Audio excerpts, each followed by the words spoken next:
Hi everyone, welcome to another video. Today I have a one layer wonder card for you that I made with a $6 and under stamp set. So I'm combining two different videos that I always make.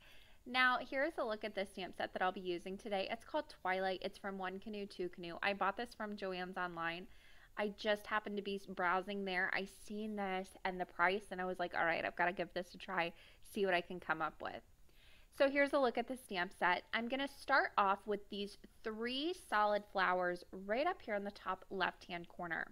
Now this is a stamp layering stamp set, so you've got all these different elements in there, but it's a great way to really get a lot of dimension and detail on your one layer cards using these stamp layering sets. This just happens to be a very cheap one. Now I'm using Catherine Pooler inks, which are great inks, especially if you need a nice solid stamping area, and it worked wonderful with these cheap stamps. Now these do not stamp that great. You might need to give them a little prep before you start stamping with them. I've got a video all about prepping your stamps right in the, I'll leave that in the top right hand corner if you want to check that out. Now I went ahead and stamped those three solid with the Shea Butter ink. Then I'm going to come in with these bottom three in the bottom right hand corner, and those are going to be the top layer for these stamps. You want to go up a darker color whenever you start stamping and layering. So the next ink I'm going to use is the Sauna ink from Catherine Pooler. I'll go ahead and start inking up these stamps and stamping them down on the coordinating stamp that's already on the paper. I'm stamping on an A2 card base that is side folding. I've masked off the back with masking paper so I can do a little off the edge stamping with these stamps. And if you see that little fuzzy down at the bottom, that's my hair. I'm looking straight over these stamps. I didn't want to use any stamp positioners for this. I wanted it to be all acrylic blocks, so I went ahead and used that. I wanted to show you how easy it was to layer these up on top of each other. You don't need a stamp positioner to do this. I'll go ahead and continue lining these up. I've just got my last little one here and stamp that right down onto my paper. Now next up is the centers. It's these flowers right here in the center. You've got these great little elements you get to add to the center of each flower. So I'm going to go really, really dark with these. I'm using Icing on the Cake, which is a brown dye ink, again from Catherine Pooler. And I'll go ahead and start stamping these. Now the smallest one goes in the smallest flower, so we'll go ahead and stamp that down. Then I've got the medium one, which goes in the medium sized flower. And I'm just inking these up very quickly, looking straight over them and lining them up. And then I finally got my last little one that I'll look straight through, line it up, and stamp it down. That finishes off the flower, so it's time to move on to the leaves. You've got the three leaves right there. You've got a 3, a 2, and a 1 set. I'm going to use all of these today on the card, and I'm going to switch over to Memento ink. I didn't have very dark greens, the colors I wanted in the Catherine Pooler yet, so I switched over to my Memento Dewdrop inks. These and the Catherine Pooler inks play really well together. Basically, you stamp these down, they look like a hot mess whenever you stamp them down at first. They get a little splotchy, but as they dry smooth and they blend into the cardstock. They blend a little bit together. It's just gorgeous. So I'm stamping these down with Bamboo Leaves from Memento ink, and I am just kind of randomly stamping these. I use the 3 layer stamp, or I use the 3 leaf and the 2, and I'm also using the 1.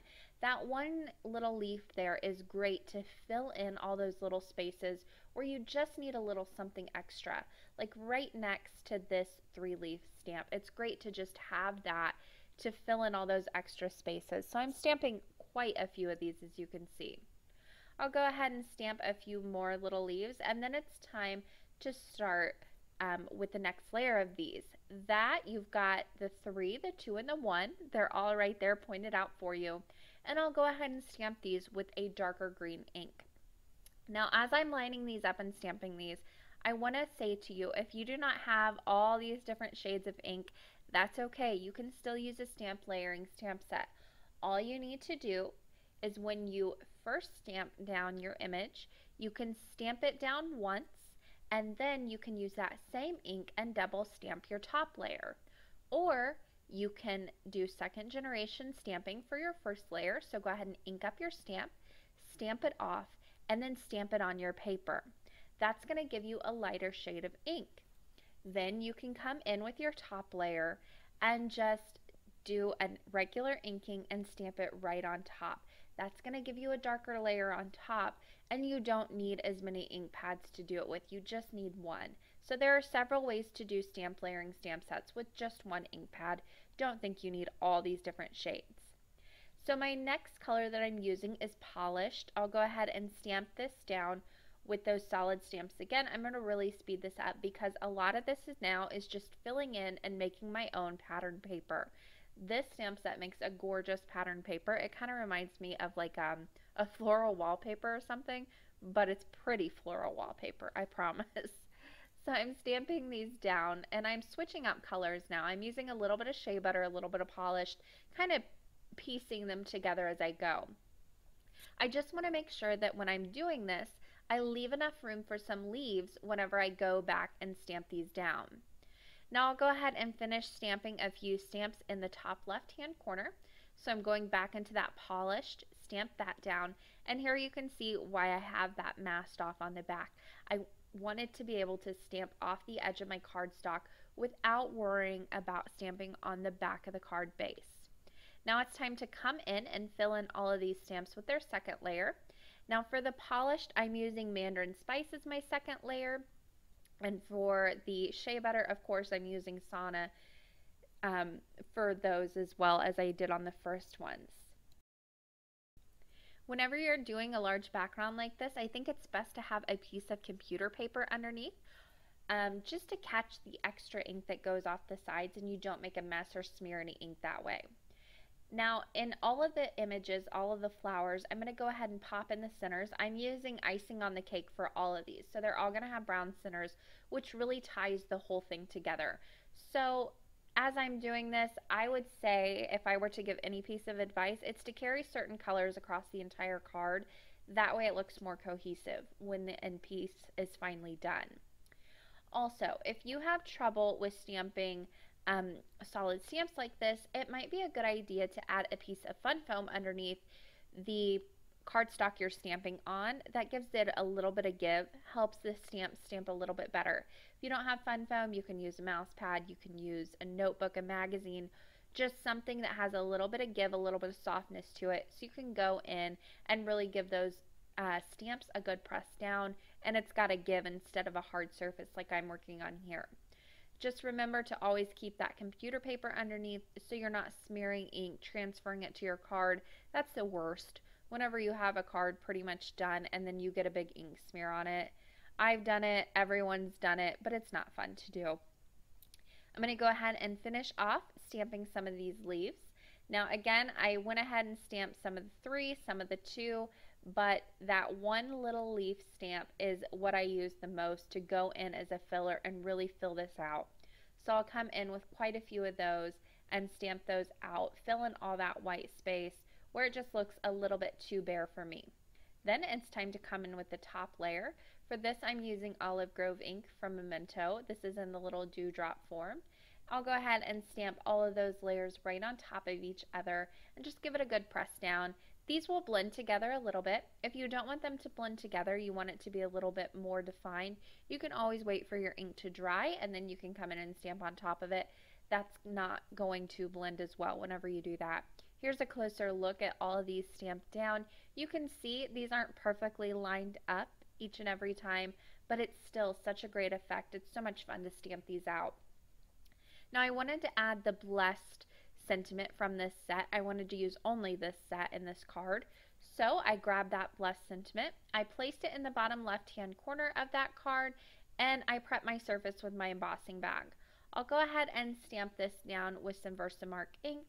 I'm doing a double stamping since I'm using my Misty. That way I know I get really good coverage with these stamps. Since they are on the cheaper side, you want to make sure that you use them well whenever you use them.